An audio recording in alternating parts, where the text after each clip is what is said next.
the young hero and the horrible giant.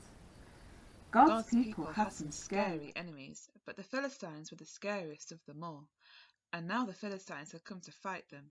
The Philistines had a secret weapon called Goliath. Goliath was a terrifying soldier and, worst of all, a giant so strong and so tall and so scary that no one had ever been able to fight him and live to tell the tale. So there they were, the Philistines standing on top of one hill,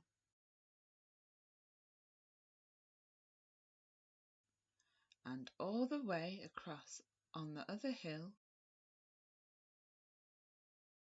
were God's people. Every day Goliath came out and shouted, "Send your best soldier to fight me. If he wins, we will be your slaves. But if I win, you will be our slaves." No one spoke. No one moved. "Chickens!" Goliath bellowed. "Your God can't save you. I'll rip off your heads and have you on toast." His beady, greedy eyes glowered at them hungrily from under his horrible helmet, as if any minute he really might just gobble them all up.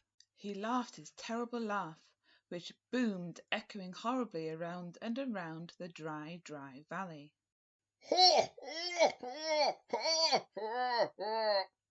Well, Goliath might just as well have been a green, slimy monster with 3 heads, because God's people froze with fear.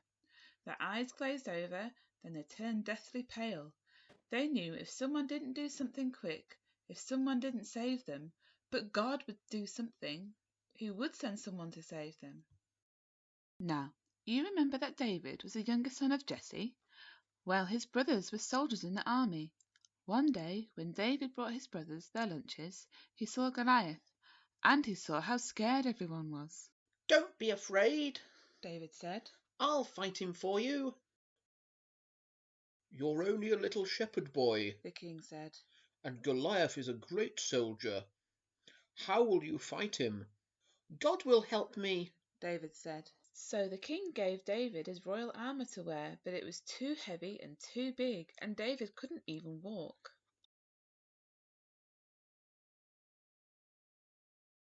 "I won't need this," David said. Instead, David picked out 5 smooth stones from the stream. 1, 2, 3, 4, 5. Took his slingshot and walked towards Goliath. Goliath walked towards David. Step, step, step. Thud, thud, thud. Step, step, step. Thud, thud, thud. Step, step, step. Thud, thud, thud. Step, thud, step, thud. "You?" Goliath peered down at the small boy. "I'm little," David shouted up to him. "but God is great."